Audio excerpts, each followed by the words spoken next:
যে দুটা একে জাতীয় সাবজেক্ট বা কৰ্মক সংযোগ কৰিবলৈ বোথ এন্ডৰ ব্যৱহাৰ কৰা হয়। তো একে জাতীয় যদি সাবজেক্ট হয় বা একে ধৰণৰ যদি কৰ্ম হয় মানে কাম, তেতিয়া আমি কি কৰিম, যদি দুইটা সেম সেম হৈ আছে তেনেহলে বোথ আৰু এন্ড এই দুটাৰ সংযোগ লগাম। যেনেকুৱা ইয়াত চোৱা, হি ন'জ হিন্দী, তেওঁ হিন্দী জানে, হি ন'জ ইংলিছ, তেওঁ ইংলিছ জানে। আচলতে ব্যক্তিজন কি দুইটা জানি আছে না নাই, একে বস্তুটো হৈ আছে না নাই, তাৰ কৰ্ম সেম হৈ আছে, তে হিন্দীও জানে আৰু কি ইংলিছো জানে। সেই এনেকুৱা ধৰণৰ বাক্যৰ মাজত মিল কি আছে অমিল কি আছে আমি সেইটো বাছনি কৰিম।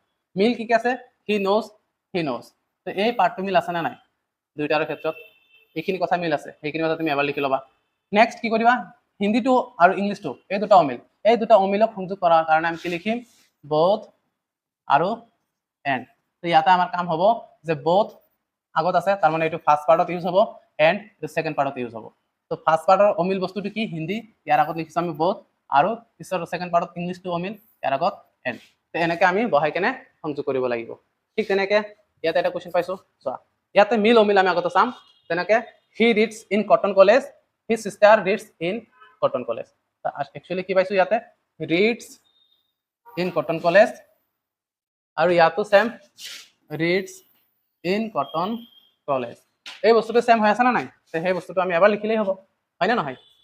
এতিয়া অমিল কি কি আছে সেই দুটাৰ আগত বা সেই দুটাৰ মাজত আমি কি কনজাংচন বিলাক ব্যৱহাৰ কৰিম।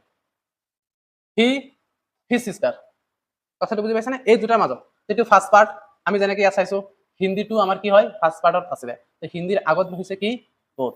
ঠিক তেনেকে ফাৰ্ষ্ট পাৰ্টৰ মাজত কি আছে অমিল, হি আছে, হিৰ আগত আহিব বোথ, বোথ হি। সেকেন্ড পাৰ্টত এইটো আছে, ইয়াৰ আগত আহিব এন্ড, এন্ড হিজ সিস্টাৰ। কথাটো বুজি পাইছে না নাই, আমাৰ কি কি লাগে, একচুৱেলি আমি কি কৰিব লাগে, বোথ আৰু এন্ড এই দুটাৰে সংযোগ কৰিব লাগে। এই দুটাৰে সংযোগ কৰাৰ কাৰণে আমি কি কৰিছো, সদায় কি কৰো অমিলৰ মাজত কি কৰিব লাগে কনজাংচন ইউজ কৰিব লাগে। আৰু ইয়াতে চাইছো দুটা সেন্টেন্সৰ মাজত দুটা অমিল আছে, আৰু ইয়াতে দুইটা কাম কি কৰিব লাগে, এন্ড আৰু বোথ আৰু এন্ডেৰে সংযোগ কৰিব লাগে। তো আমাৰ বোথ আৰু এন্ডেৰে যেতিয়া সংযোগ কৰিম, বোথটো সদায় ফাৰ্ষ্ট পাৰ্টৰ মাজত ৰাখিম, যেনেকে হি reads in a cotton College, এই পাৰ্টৰ মাজত আমি বোথ ইউজ কৰিম, সেকেন্ড পাৰ্টৰ মাজত আমি এন্ডটো ইউজ কৰিম। ঠিক তেনেকে চাইছো এই বস্তুটো কমন হিচাপে গুচি গ'ল, ৰিডছ ইন কটন কলেজ সেইটো দুইজনৰ কাৰণে সেম হৈ গ'ল। এতিয়া ফাৰ্ষ্ট পাৰ্টৰ বাকী থাকিল হি, তাৰ কাৰণে তাৰ আগত লিখিছো বোথ, সেকেন্ড পাৰ্টৰ বাকী থাকিল হি সিস্টাৰ, আৰু তাৰ আগত লিখিছো আমি এন্ড। সেন্টেন্সটো কেনেকুৱা হ'ল, বোথ হি এন্ড হিজ সিস্টাৰ। এতিয়া আহি যাব আমাৰ কি, ৰিড ইন কটন কলেজ। তো ইয়াতে আহি যাব ৰিড ইন কটন